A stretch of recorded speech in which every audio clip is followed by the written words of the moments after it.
자, 이제 용익물권에서 뭐가 나오냐면 지상권이 나옵니다.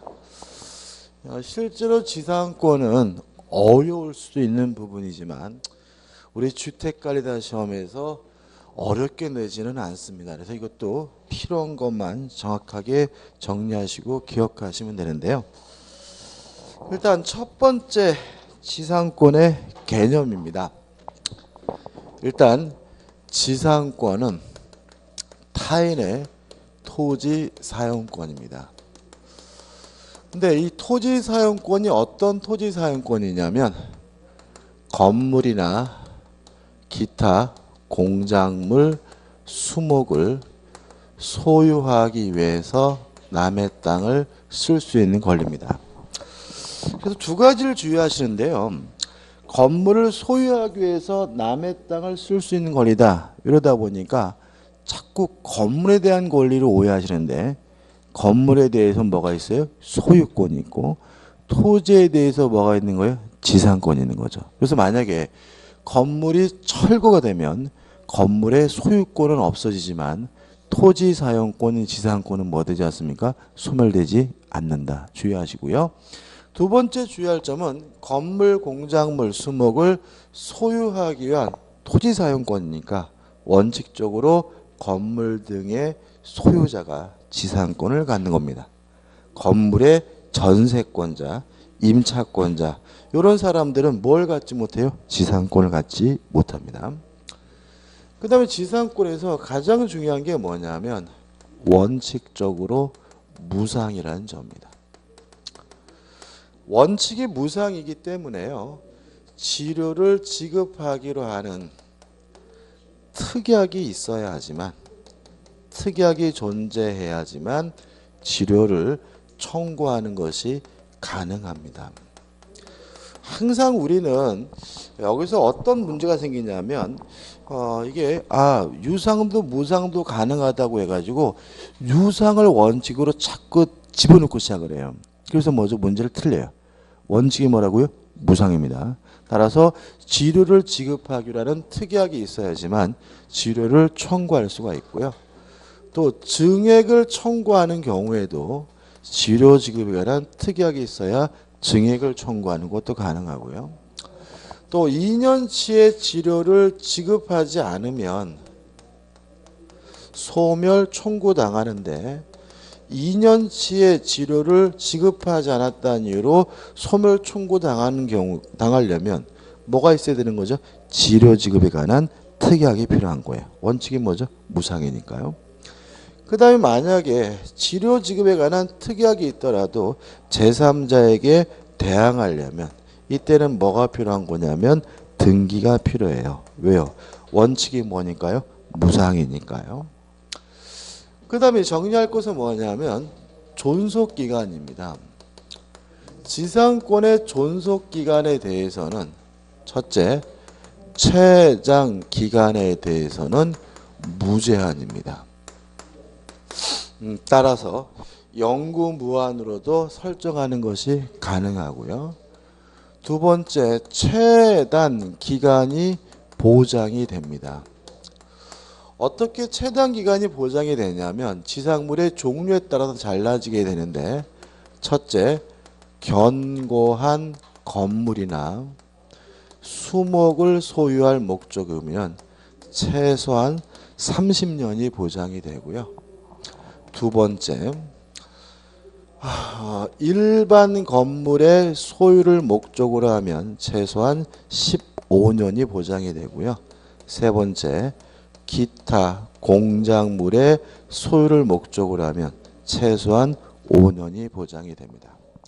따라서 만약에 지상권을 설정하면서 존속기간을 약정하지 않았다면 견고한 건물이면 30년, 일반 건물이면 15년, 공작물이면 5년 이렇게 되고요. 만약에 존속기간도 약정하지 않고 지상물의 종류도 정하지 않으면 중간치기인 15년이 된다는 거 주의하시기 바랍니다. 그 다음에 적을 건 없지만 그래도 혹시나 해서 적어드리면 지상권도 뭐죠? 물권입니다. 따라서 모든 사람에게 주장할 수 있다. 당연히 뭐가 있습니까? 대항력이 있고요. 또 물권이니까 당연히 물권적 청구권, 지상권에 기한 반환 청구권, 방해 제거, 방해 예방 청구권 인정이 되고요. 또 물권이기 때문에 자유롭게 양도할 수 있고요. 임대할 수 있고 담보 설정할 수도 있습니다. 자유롭게 양도, 임대, 담보로 제공할 수 있다는 말은 토지 소유자로부터 뭐 받을 필요 없어요? 동의나 승낙을 받을 필요 없고요. 요 규정은 강행 규정이기 때문에 특약으로서도 이러한 것을 제한할 수 없다는 거 주의하시면 됩니다. 그 다음 마지막으로 지상권이 소멸이 됐어요. 소멸이 되면 원칙적으로 원상 회복해야 합니다.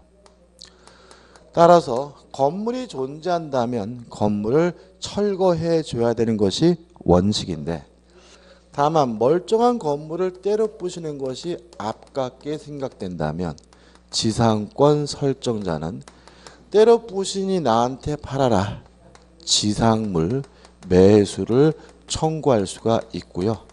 물론 안 팔 이유는 없다, 거부할 수 없다. 법적 성질이 뭐가 되는 거죠? 형성권이 되는 거죠. 자, 이렇게 흘러가는 것이 원칙입니다. 다만 여러 가지 소멸 사유 중에서 존속 기간이 만료됐다는 사유로 소멸된 경우만은 예외적으로 원상 회복할 필요가 없습니다. 이때는 한 번 더 하자 갱신을 청구할 수가 있고요. 그 갱신 청구에 대해서 거부당하면 이제는 지상권자가 내 건물 사라, 지상물 매수를 청구할 수가 있고요. 이때 이 지상물 매수 청구권도 형성권이기 때문에 뭐 하지 못합니까? 거부하지 못합니다. 여기서 좀 조심할 것은 뭐냐면, 지상권자가 지상물 매수를 청구하는 것은 원칙이 아니라 뭐죠? 예외라는 거죠. 따라서 특별한 요건이 필요해요. 첫째, 존속기간의 만료로 소멸돼야 되는 거죠. 다른 사유로 소멸하게 되면 뭘 해야 돼요? 원상 회복해야 돼요.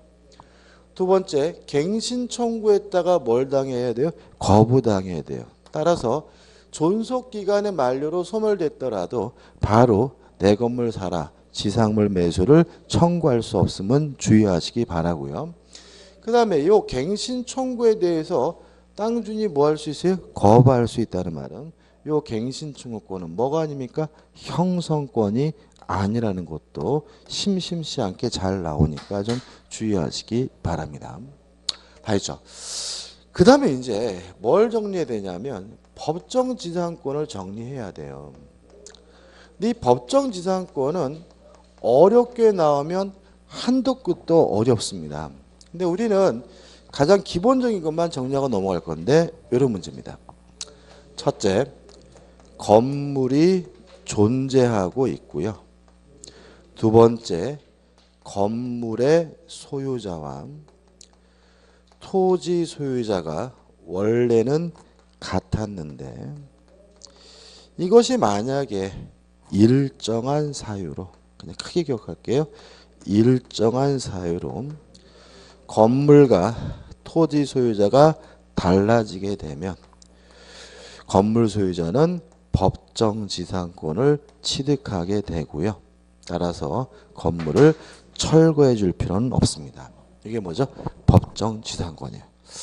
그러면 법정 지상권의 가장 중요한 요건은 첫째, 뭐가 있어야 돼요? 건물이 있기만 하면 돼요.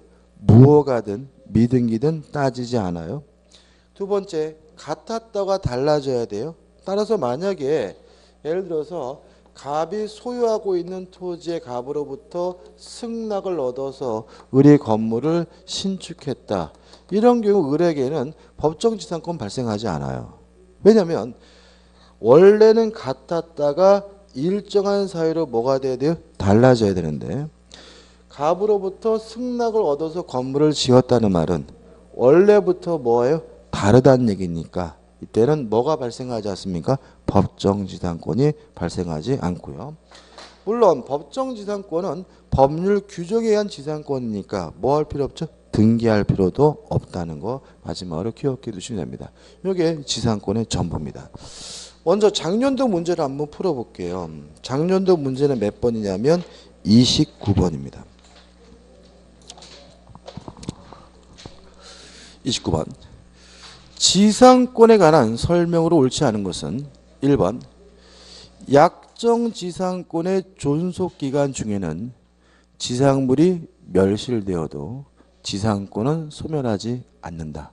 5. 왜요? 지상권은 뭐예요?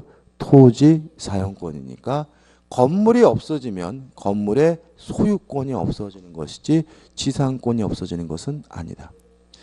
2번 약정지상권의 지료에 관한 합의가 없어요. 그러면 특약이 없으니까 지료를 뭐 할 수 없어요? 청구할 수가 없는 거죠. 뭐가 원칙이에요? 무상이 원칙이니까 그죠? 그죠?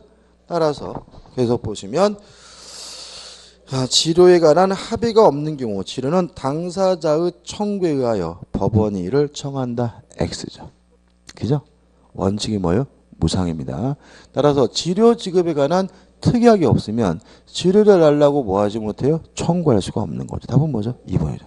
근데 이거 아마 작년에 시험 보신 분들 되게 많이 틀리셨을 거예요. 솔직히.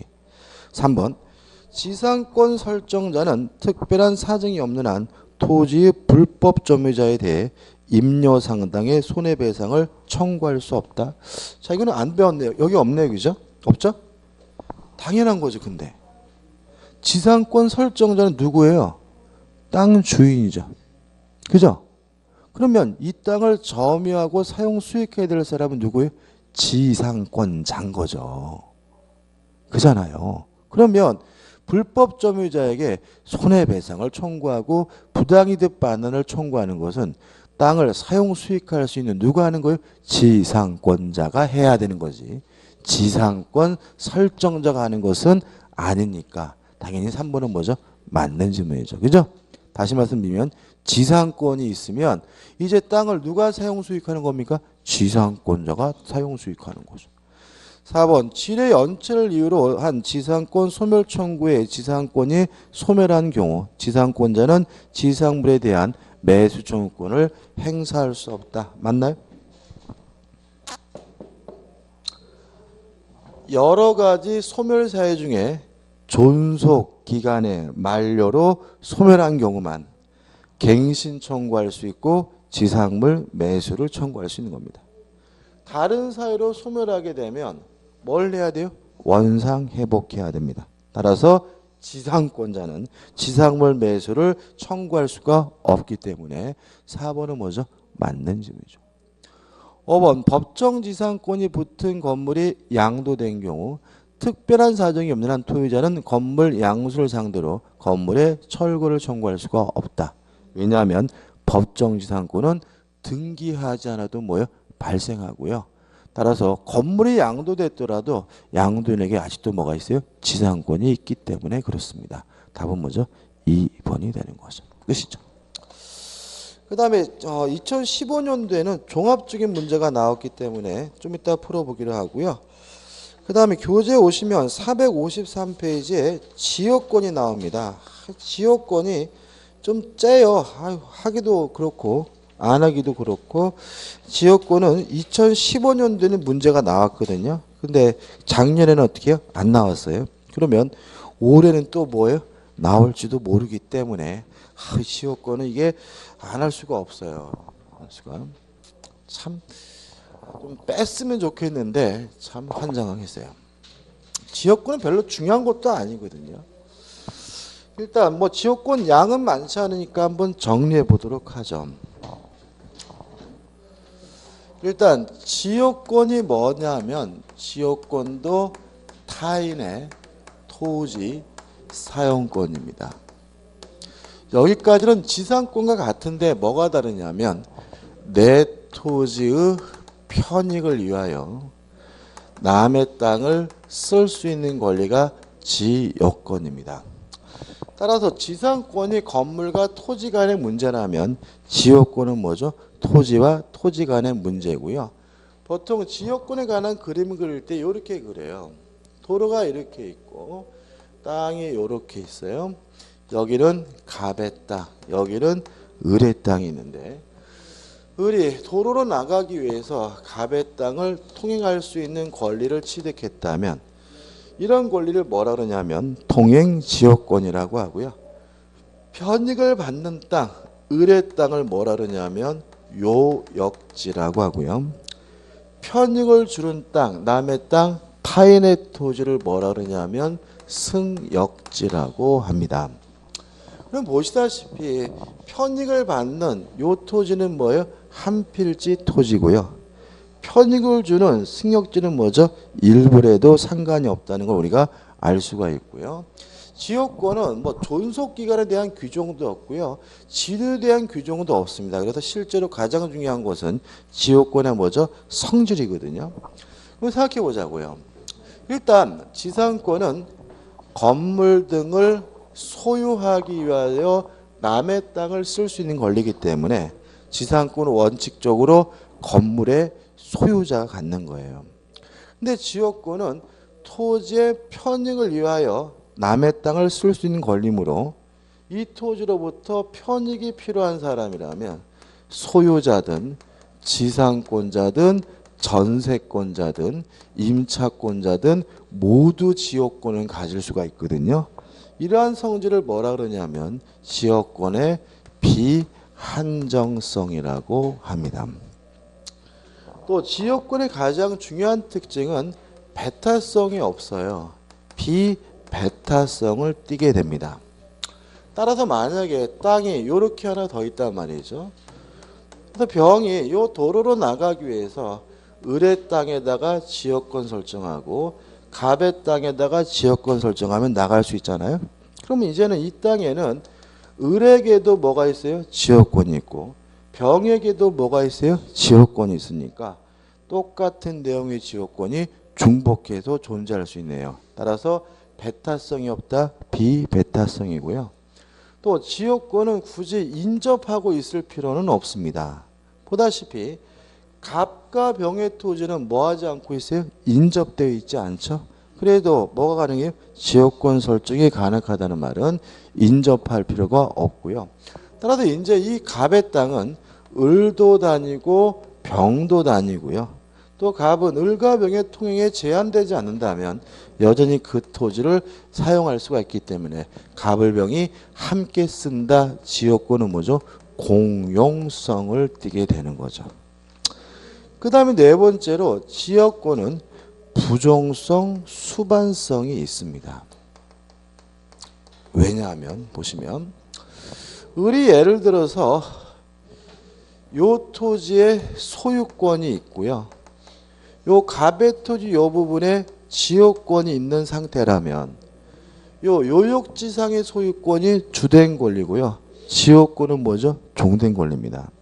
따라서 요역지상의 소유권이 없어지면 지역권도 자동으로 소멸한다. 뭐가 돼요? 부종성이 있고요. 또 요역지상의 소유권을 이전하면 지역권 함께 쫓아간다. 뭐죠? 수반성이 있고요. 따라서 이러한 부종성, 수반성 때문에 지역권만 따로 분리해서 양도하는 것은 허용되지 않는다는 거 기억해 두셔야 되고요. 그다음 마지막으로 지역권은 불가분성이 있습니다. 불가분성. 이 불가분성 문제는 다수 당사자 문제인데 어떻게 기억하시면 되냐면 긍정적인 것은 한 사람이, 부정적인 것은 전원이, 이렇게 기억하시면 돼요. 그래서 긍정적인 것은 한 사람이, 부정적인 것은 뭐죠? 전원입니다.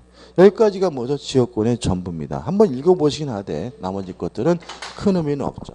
정리하는 의미에서 문제 한번 풀어볼게요. 458페이지 오시면 2015년도 문제가 나오고 있습니다. 지역권에 관한 설명으로 옳지 않은 것은 1번 공유자 1인의 지역권을 취득한 때는 취득은 뭐죠? 긍정적인 거죠. 따라서 한 사람만 하면 되니까 1인의 지역권을 취득한 때에는 다른 공유자도 이를 취득한다. 맞는 질문이죠. 2번 지역권자는 에게는 승역지입니다. 승역지의 반환충구권이 인정되지 않는다. 맞죠? 기억나시나요? 물권 중에 반환충구권이 없는 물권. 지역권, 유치권, 저당권. 지역권은 왜 반환충구권이 없다고요? 점유하지 못하는 권리니까. 3번 요역제 수인이 공인 경우에 그 일인에 의한 지역권 소멸시효 중단 또는 정지예요. 그러면 소멸시효를 중단시킨다는 것은 소멸을 억제하는 거거든요. 이것도 뭐예요? 긍정적인 겁니다. 그래서 한 사람만 하면 되기 때문에 일인에 의한 지역권 소멸시효 중단 또는 정지는 다른 공유자를 위하여 효력이 있다. 맞는 질문이죠. 4번 승역지와 예역지는 서로 인접하여하며 떨어진 토지에 대한 지역권을 설정할 수 없다. X죠. 그죠? 아까 제가 병토지 그렸죠? 인접하지 않아도 지역권이 뭐죠? 성립할 수가 있기 때문에 답은 뭐죠? 4번이죠. 5번 토지 공유자 1위는 그 지분에 관하여 그 토지를 위한 지역권 또는 그 토지가 부담한 지역권을 소멸하게 하지 못한다. 왜냐하면 소멸은 부정적인 거기 때문에 어떻게 해야 돼요? 전원이 해야 되니까요. 답은 4번이 되는 거죠. 보시다시피 뭐 지역권이 좀 너무 간단한데 그래도 이 정도만 정확하게 무슨 말인지만 아시면 될 것 같아요. 그 다음에 이제 뭐가 나오냐면 전세권이 나오고 있습니다.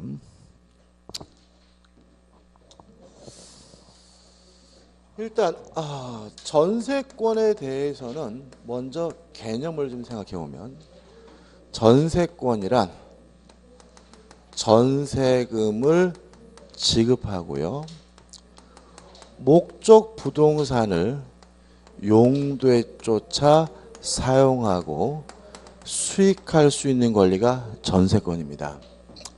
다만 전세권의 가장 중요한 특징은 요 지급한 전세금을 나중에 반환받기 위해서요. 경매할 수가 있고요. 또 경매대금에서 우선 변제받을 수가 있거든요. 따라서 전세권은 목적 부동산의 용도에 쫓아 사용 수익한다는 점에서는 뭐인 거죠? 용익 물건이긴 하지만 전세금을 반환받기 위해서 경매할 수 있다. 우선 변제받을 수 있다는 말은 뭐이기도 한 거죠? 담보 물권이기도 한 거죠. 그 다음 개념에서 주의하실 것은 자 우리가 계약이나 단독행위 같은 법률행위에 의해서 물권을 취득하려면 반드시 뭘 해야 돼요? 등기해야죠. 그러면 전세권도 물권이니까 전세권 설정 계약을 통해서 전세권을 취득하려면 반드시 뭐가 필요한 거죠? 설정 등기가 필요한 거죠. 따라서 전세권이 되기 위해서는 전세금을 지급하고 반드시 뭘 해야 됩니까? 설정 등기를 해야 됩니다. 따라서 전세권과 임차권을 구별하는 기준은 설정 등기 여부입니다. 전세 계약을 하고 전세금을 지급했더라도 설정 등기를 안 했다면 전세권이 아니에요. 임차권입니다. 설정 등기를 해야 비로소 뭐가 돼요? 전세권이 된다는 거 잊지 마시기 바라고요. 그 다음에 요건인데 전세권이 성립되려면 반드시 전세금을 지급해야 돼요. 근데 꼭 현금일 필요는 없고요. 기존의 채권으로 가름할 수 있다는 거 꼭 기억해 두시기 바라고요. 또 설정 등기를 하면 전세권이 성립합니다. 따라서 전세권자가 꼭 점유할 필요는 없고요. 전세권자가 현재 그 부동산을 사용, 수익하고 있을 필요는 없습니다. 다시 말하면 전세금을 지급하고 설정 등기하는 순간 뭐가 발생하는 거죠? 전세권이 발생하게 되는 거죠. 그 다음에 전세권의 객체는 부동산입니다. 따라서 건물일 수도 있고 토지일 수 있다는 거 조심하셔야 돼요. 공부하다 보면 자꾸 이 건물에 대해서 전세권에 대해서 건물로 한정시키는 경향이 있는데 무엇도요? 토지도 전세권의 객체가 됨을 주의하시기 바라고요. 그 다음에 전세권은 매달 내는 돈은 없어요. 그죠? 다만 용도에 쫓아 사용 수익해야 되기 때문에 용도를 위반해서 사용 수익하게 되면 소멸, 청구당하게 되고요. 소멸 청구당하면 전세권은 뭐하냐면 즉시 소멸하게 됩니다. 그 다음에 전세권자는 담보물권이기 때문에 전세금을 반환받기 위해서 경매할 수가 있는데 이 경매를 하기 위해서 두 가지를 기억하시는데 첫째, 먼저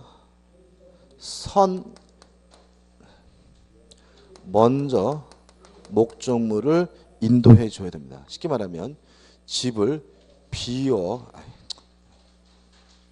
말로 하기 좀 그런데 먼저 인도를 해야 합니다. 인도를 완료해야 됩니다.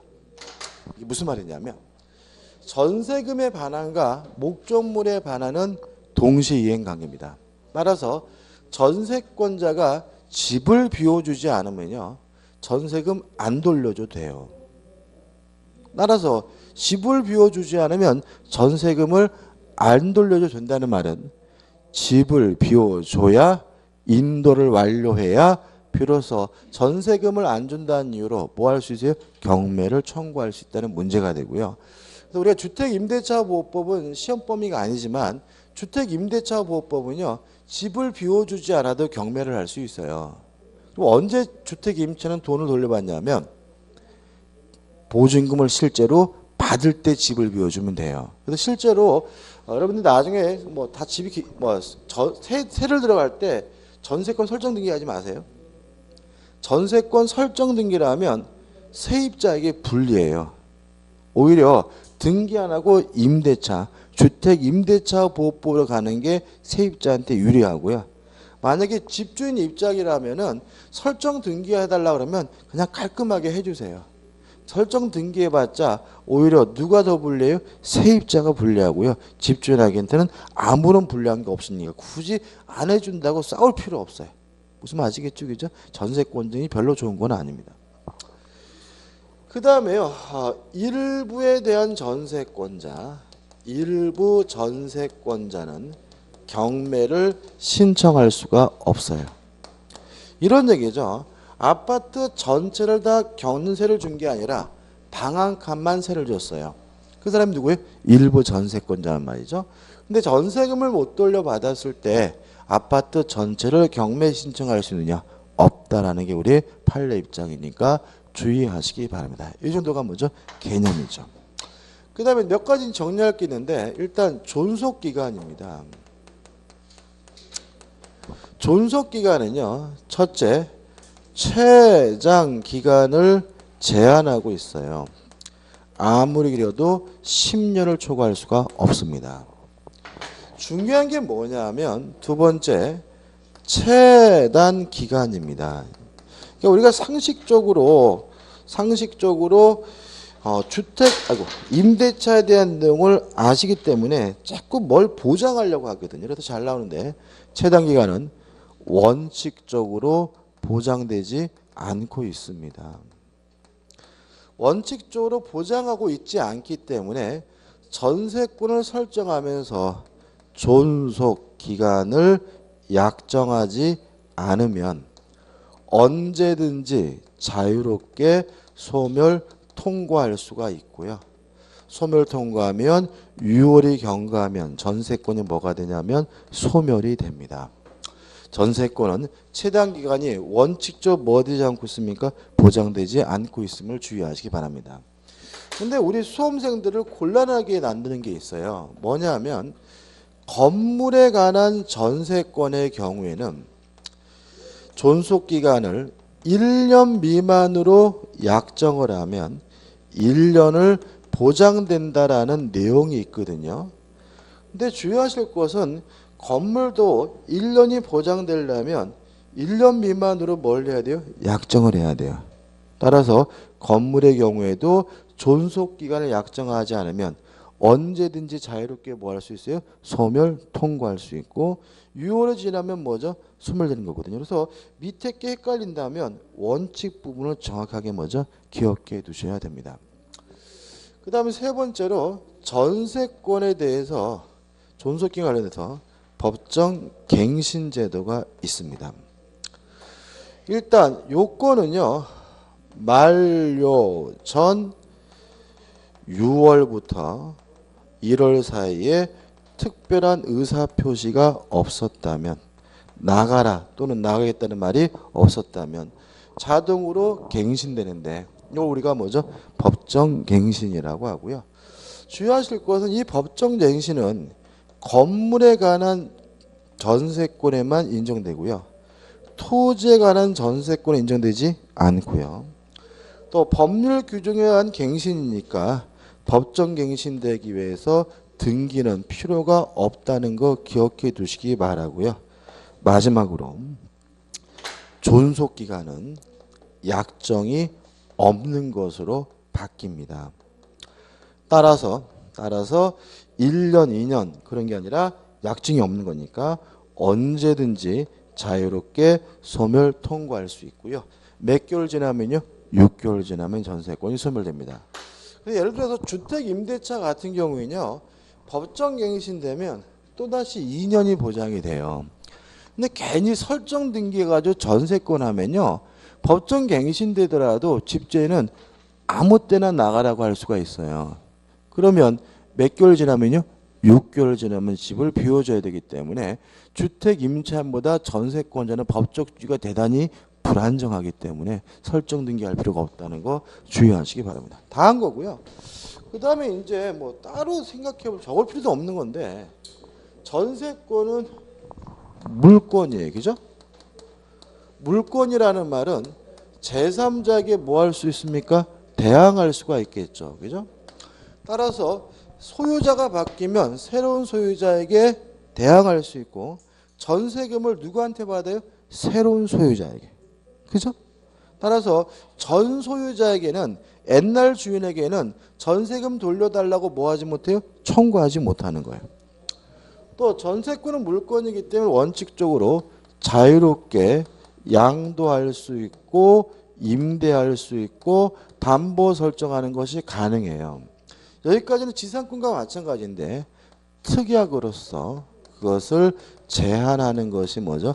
가능하다 정도만 좀 기억해 두시기 바랍니다. 끝이고요. 정리하는 의미에서 장류도 문제를 좀 풀어보죠. 30번입니다. 전세권에 관한 설명으로 옳지 않은 것은 1번 목적물의 인도는 전세권의 성립 요건이 아니다. 맞죠? 요거죠. 그죠? 전세권은 전세금을 지급하고 설정 등기만 하면 뭐죠? 성립합니다. 인도받지 못했더라도요. 점유받지 못했더라도 성립하기 때문에 1번은 뭐죠? 맞는 질문이죠. 2번 전세권자는 목적물의 현상을 유지하고 그 통상의 관리에 속한 수선을 하여야 합니다. 왜냐하면 물권이기 때문에요. 직접 지배권이기 때문에 그렇고요. 따라서 전세권자는 필요비 상한을 청구할 수는 없습니다. 3번 전세권의 존속기간 중 전세 목적물의 소유권이 이전이 됐어요. 그러면 새로운 소유자에게 대항할 수 있고 전세금은 누구한테요? 새로운 소유자에게 돌려받아야죠. 따라서 구소유자의 전세권자에 대한 전세금 반환 의무는 소멸하지 않는다는 질문은 X고 답은 뭐죠? 3번이 되는 거죠. 4번 건물 전세권이 법정 갱신됐어요. 다시 말씀드리면 법정갱신은 법률 규정에 의한 갱신이니까 뭐 할 필요 없죠? 등기할 필요가 없죠. 그죠? 따라서 전세권자는 갱신에 등기 없이도 전세 목적물을 취득한 제3자에 대하여 자신의 권리를 주장할 수 있다. 맞는 질문이고요. 5번 전세권이 소멸되면 보증금의 반환과 목적물 반환은 뭐죠? 동시행 관계입니다. 따라서 전세권 소멸 후 전세권자가 그 목적물을 반환하였더라도 또 뭐 돼야 돼요? 이것도 전세권 설정 등기의 말소에 필요한 서류를 교부해야 되거든요. 교부하거나 그 이행을 정하지 않는 이상 전세권 설정자는 전세계 반환을 뭐 할 수 있어요? 거절할 수가 있는 거고요. 따라서 목적물을 반환해 줘야 또 말소 등기 서류를 어떻게 해요? 교부해야 경매를 신청할 수 있음을 주의하시기 바랍니다. 그다음 이제 30인데 이제 어디로 갑니까? 이제 담보 물권으로 갑니다. 474페이지 오시면 이제 담보 물권에서 뭐가 나오고 있냐면 유치권이 나오고 있죠.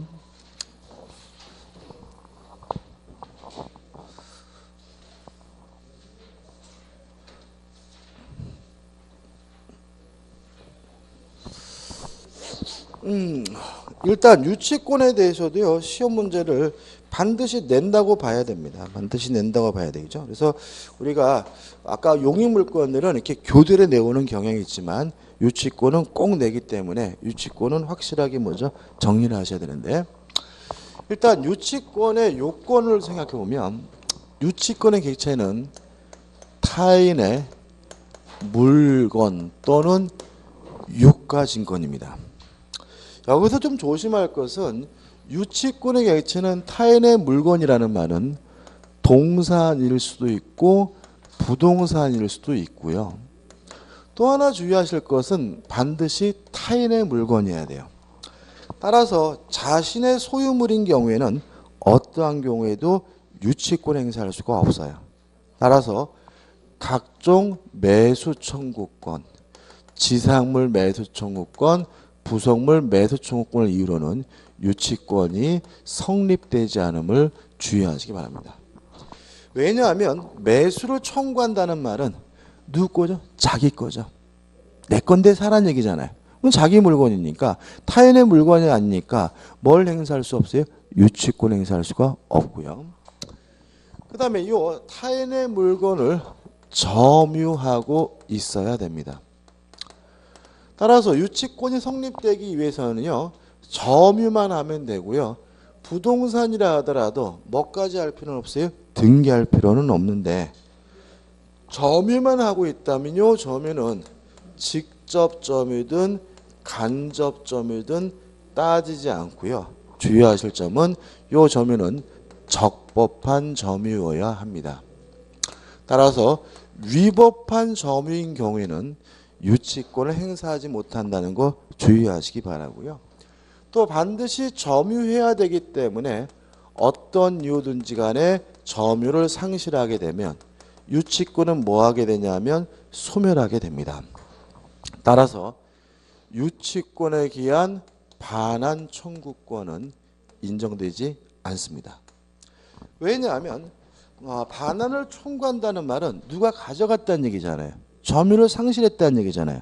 근데 유치권은 점유를 상실하면 반드시 뭐가 돼야 돼요? 소멸이 돼야 되니까 뭐가 인정될 수 없습니까? 반환 청구권이 인정될 수가 없고요. 그 다음에 물상대유도 인정되지 않습니다. 아직 지금 우리가 물상대유에 대한 개념을 말씀을 안 드렸는데 그래도 일단 인정되지 않는다 기억해 두시고, 그 다음에요, 유치권에 의하여 담보되는 채권은 어떤 채권이어야 되냐면 요 물건에 관하여 생긴 채권이어야 돼요.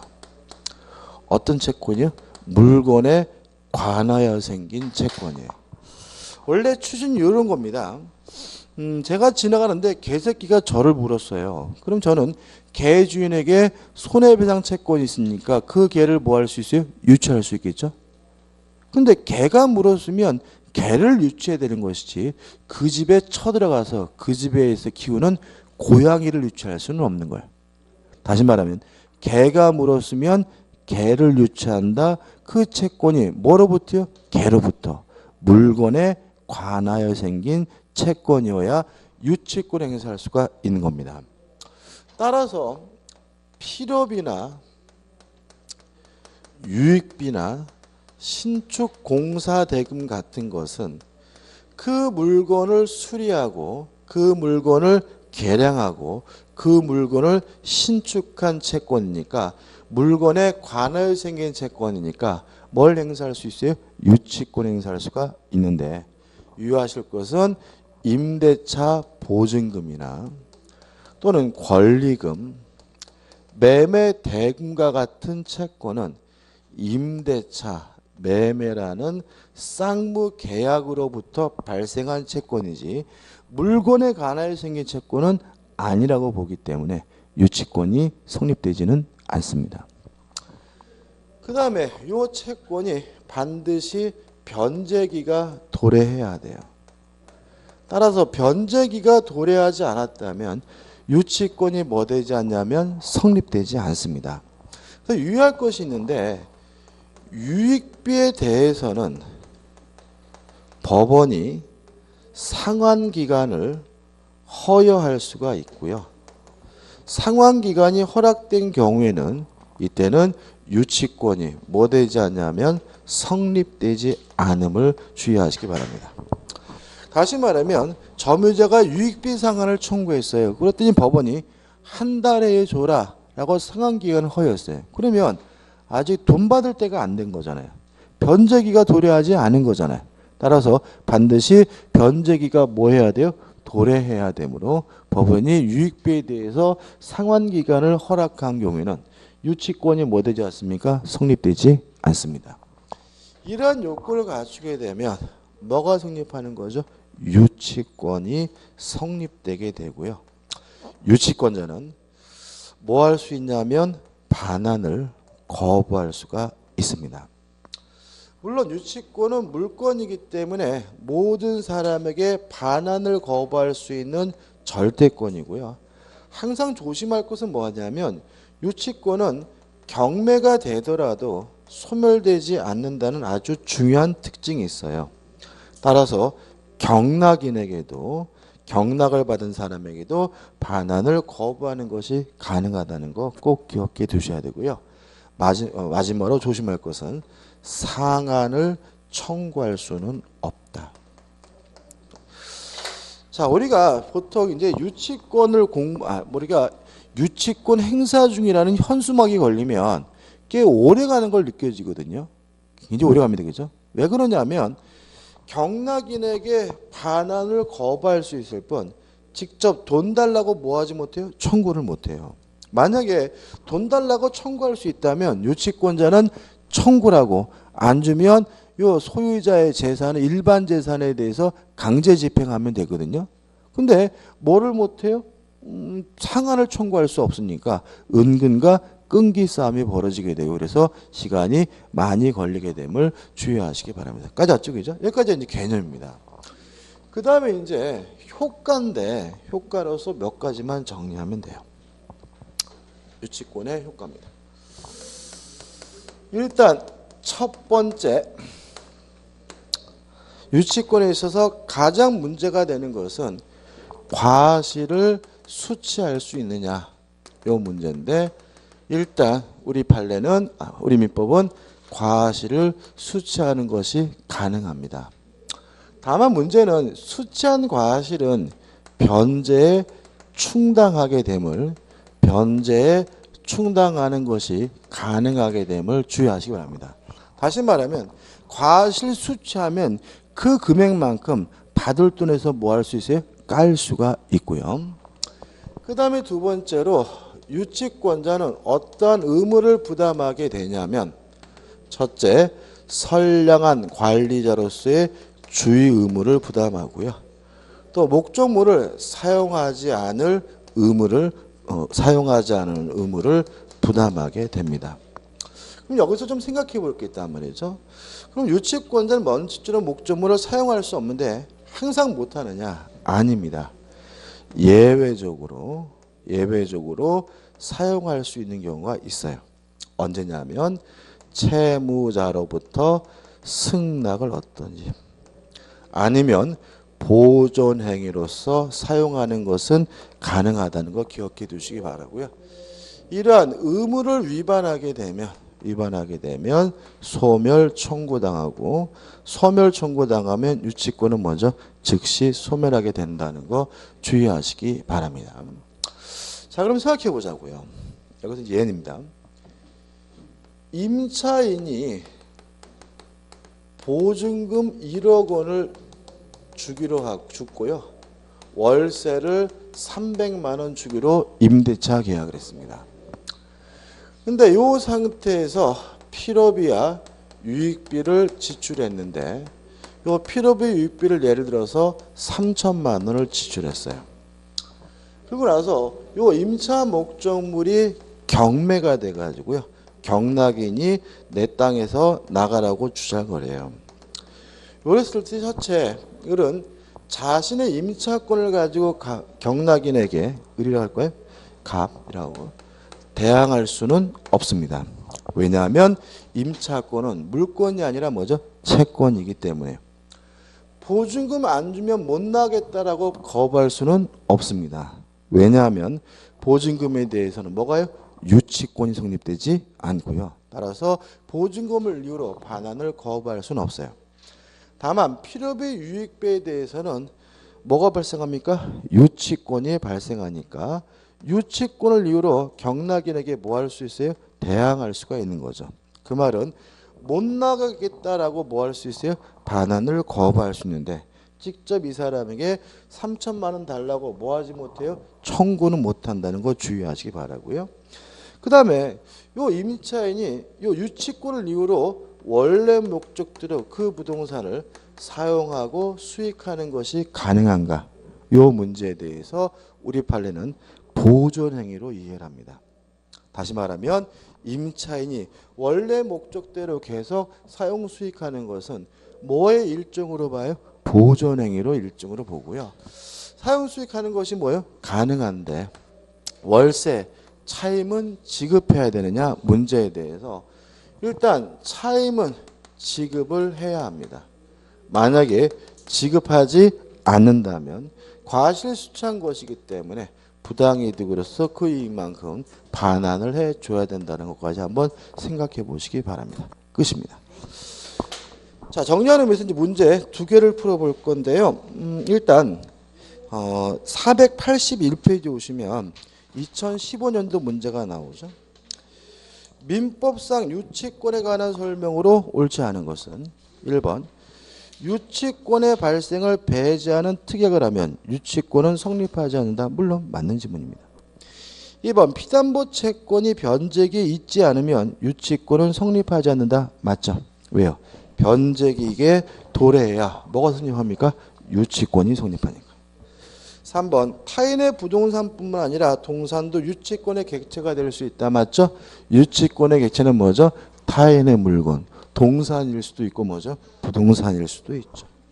4번 불법 행위로 취득한 점유에 기해서는 유치권이 성립하지 않는다. 맞죠? 왜냐하면 유치권자는 반드시 뭐예요? 점유해야 되는데 적법한 점유여야 하고 위법한 점유면 뭐가요? 유치권이 성립되지 않으니까요. 5번 유치권자가 유치물에 관하여 필요비를 지출한 때는 그 가액이 현존한 경우 하나여 상한을 청구할 수 있다. X예요. 가액이 현존한 경우 하나 청구할 수 있는 것은 뭐죠? 유익비죠. 그죠? 아까도 했지만 유익비가 이익이 현존하는 경우, 가액이 현존하는 경우에 청구하는 것이지 필요비는 아니기 때문에 답은 뭐죠? 5번인 거죠. 자, 작년도 문제 볼까요? 31번입니다. 31번. 민법상 유치권에 관한 설명으로 옳은 것은 1번 부동산 가압류 등기가 맞춰진 후 채무자의 점유 이전으로 제3자가 유치권을 취득한 경우 유치권자는 그 부동산 경매 절차의 매수인에게 유치권을 주장할 수 없다. X입니다. 실제로 좀 복잡한 문제가 있긴 한데 이겁니다. 경매가 되더라도 유치권은 뭐 되지 않아요? 소멸되지 않아요. 따라서 경락인에게 매수인에게 뭐 할 수 있어요? 대항할 수가 있거든요. 넘겨보시면 2번 줍니다. 이거까지 나올 줄 몰랐는데 2번 보시면 부동산 경매 개시 결정 등기가 맞춰진 후 채무자의 점유 이전으로 제3자가 유치권을 취득했어요. 그럼 이 경우에도 유치권이 경매로 소멸하지 않는다면 제3자가 뭘 봐요? 피해를 봐요. 따라서 경매 개시 결정 등기 후에 점유를 취득한 유치권자는 경락인에게 뭐 할 수 없냐면 대항할 수가 없기 때문에 유치권자는 부동산의 경매 절차의 매수인에게 유치권을 주장할 수 없다는 질문은 맞고요. 답은 뭐죠? 2번입니다. 근데 이거는 너무 좀 지엽적인 것 같아요. 이렇게 낸 거는 좀 문제가 있고요. 너무 신경 쓰지 않으셔도 될 것 같고. 4번 부동산의 저당권이 설정된 후 유치권이 성립하면 유치권자는 그 부동산 경매 절차의 매수인에게 유치권을 주장할 수 없다. X. 유치권은 경매가 되더라도 뭐 되지 않아요? 소멸되지 않으니까요. 4번 유치권자가 피담보 채권의 일부를 변제하는 경우 남은 채권액에 상하는 유치물 부분에 한하여 그 권리를 행사할 수 있다. X입니다. 이거 불가분성이라고 해가지고 전액 변제할 때까지 목적물 전부에 그 효과가 미칩니다. 5번 유치권자가 유치물로부터 금전이 아닌 과실을 수취한 경우 특별한 절차를 거치지 않고 그 과실을 다른 채권보다 먼저 그 채권의 변제에 충당할 수 있다. X예요. 요건데 과실을 수취하면 변제 충당하죠. 근데 만약에 금전이 아닌 경우에는 경매를 해야 돼요. 경매를 해서 돈으로 바꿔서 뭐요? 변제 충당해야 되기 때문에 특별한 절차를 걸치지 않고는 뭐죠? X가 되겠죠. 그래서 작년도 문제 너무 좀 지엽적인 것 같습니다. 근데 여기까지 하려고 하면 한도 끝도 없고요. 그러니까 2015년 정도가 적정한 문제가 아닌가 싶어요. 자, 식사를 하시고요. 식사를 하시고 지금 45분이니까 2시 45분에 다시 모여서 진도를 넘어가도록 하겠습니다.